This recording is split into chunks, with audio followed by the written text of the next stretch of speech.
Isto é a memoria das escolas rurais galegas. Miguel Muñiz comezou hai 4 anos con este proxecto.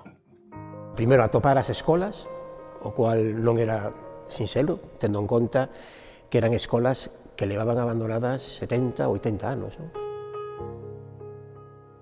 Atopar estas escolas e fotografiar ali as persoas que as habitaron, tanto como mestres ou como alumnos. Non?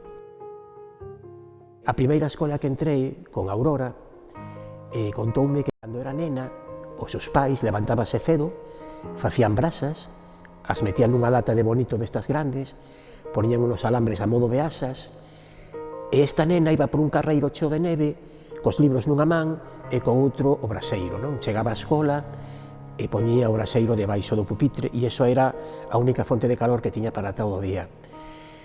Cando me contou isto a Aurora, eu dime conta que era tan importante a memoria oral como a memoria visual. E entón empecé a gravar tamén a todas as persoas que estuve fotografiando. Pódense escoitar esas voces, contemplar esas miradas en Lugo, no Pazo de San Marcos. A exposición titúlase O derradeiro trazo de Xiz. El padre de esta chica que se llama Rosa, y entonces comencé a comentarle. José Luis foi alumno da Escola de Coca, en Mañón. Pois esta foto é para ti, de recordo, xa que me fixes o favor de posar para mí, para...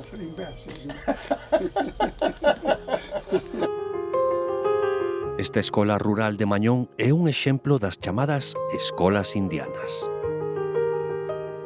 Son esas escolas que se financiaban co diñeiro que enviaban os emigrantes que estaban en Sudamérica para que as seguintes xeracións tiveran un futuro. E podíades falar en galego? Me decía, non, solamente podemos falar en castelán porque educábannos para a emigración. Até o de agora, Miguel atopou alrededor de 30 escolas rurais por toda Galicia. E foi unha sorpresa, porque de repente te acercas a Sanela e de repente ves todos os pupitres e parece que estás entrando, non sei, en la historia.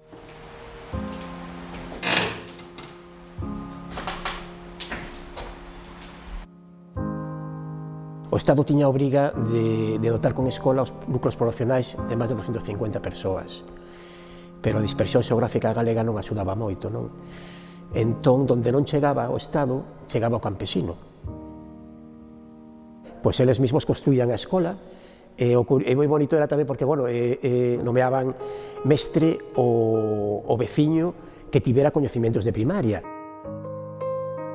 Os nenos acudían principalmente nos 3 meses de inverno e cando chegaba o calor e empezaban as labores do campo, abandonaban a escola para traballar cos pais, non? Remedios falándome da leite dos americanos, de que ela tiña vacas na casa e que lle obligaban a tomar a leite dos americanos, a leite en pó. Nas escolas rurais, polo xeral unitarias, polo xeral era un mestre que daba todas as asignaturas, non? A maioría tiñan 2 alturas porque estaba o fogar do mestre estaba arriba e as aulas estaban abaixo. Nos anos 70, as escolas concentrábanse en poboacións máis grandes. Estas aulas do rural esmorecían. Quedan as sorpresas da memoria. Este encerado, cando estamos a punto de montalo, pues, vimos por detrás unha frase que poña Hilda, aún non te olvidé. E casualmente, nesa escola que vengo encerado, fotografiei unha muller, Hilda, e me lle o mensaxe, oye, mira, que atopei isto, e díxome, emocións de fai 45 anos. Quero dicir con isto que a memoria das escolas aínda sigue viva. E segue habendo moito que escribir.